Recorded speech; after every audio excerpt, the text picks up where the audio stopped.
Hello Libra, Sun, Moon, Rising, and Venus signs. Kamusta kayo? Sana po'y nasa mabuti kayong kalagayan. Welcome back po sa Star Tarot. Kung bago kayo rito, welcome din kayo. Thank you sa inyong support. I truly appreciate it. God bless you all.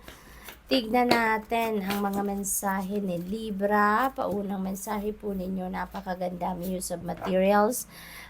This is prosperity and abundance, no, Libra. Maaaring papunta kayo doon sa pagiging prosperous and abundant, or maaaring nandoon na kayo, no? Maaaring yayamanin na kayo, marami na kayong pera, establish na kayo sa inyong money, career, and finances. Maaaring ganun ang sitwasyon.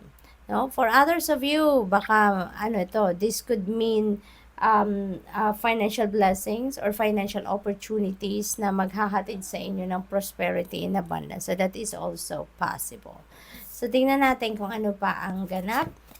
We have 9 of emotions. Napakaganda. This is very exciting kasi sa 9 of emotions energy, wishes are being fulfilled dito. No? So, kung ano man yung mga wish ninyo, yan ay ibibigay na sa inyo ng Divine Universe. Yan ay i-deliver na sa inyo ng Universe. Kaya, magiging masayang-masaya kayo. You will be extremely happy at this time kasi nga makukuha ninyo na kung ano yung gusto ninyo. Diba? So, congrats. What else? We have strength. Yan. This is your inner strength, no? You're being advised here, or you're being you're being advised na i-activate niyo ang inyong inner strength and courage, okay? Para na sa gayon maharap ninyo, no? Makayanan ninyong harapin ang mga challenges sa buhay, or kung ano man yung challenging situation na maaring pinagdadaanan ninyo sa ngayon, no, Libra? What else? We have Queen of Voices. Ayan, so decluttering ngayon ang peg ni Libra. You may need to declutter your life.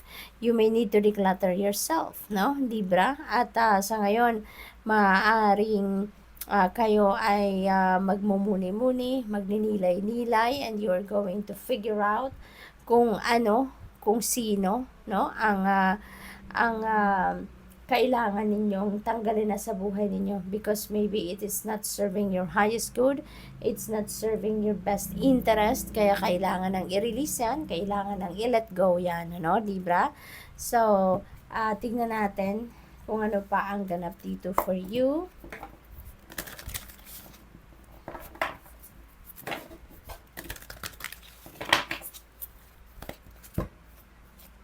So, we have number 53, Magician in the Mirror. Napakagandang energy nito kasi you are given that power, no? You're given that power to manifest whatever it is that you want to manifest, no? At magti-triple, magdodoble, no? Yung na yan, yung pagmamanifest ninyo na yan. So, maraming bagay, magmumultiply kung ano yung magagandang pangyayari dito sa buhay ninyo.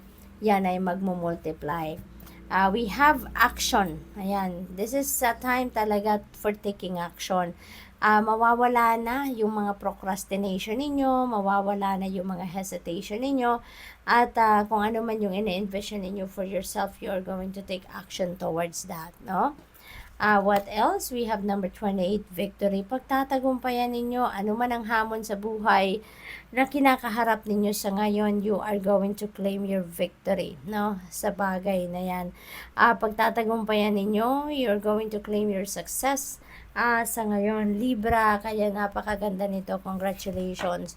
Kasi your effort is going to pay off. Kung ano man ang mga pinagsisikapan ninyo, pinaghihirapan ninyo, mag-aano kayo dyan, mag-claim kayo ng success. Kaya napakaganda. Lahat ng effort, panahon, no, ginugol ninyo sa bagay na yan, mapapalitan na yan ng reward. We have earth and ground. This is what you really need right now as well, kasi maaaring meron ng imbalances na nangyayari sa buhay ninyo. Kaya kailangan ninyong i-ground ninyo ang inyong sarili para matanggal, ma-let go ninyo kung ano man ang matanggal ninyo yung mga negativity, no? Na nangyayari, or mga negativity na bumabalot, no, sa buhay ninyo.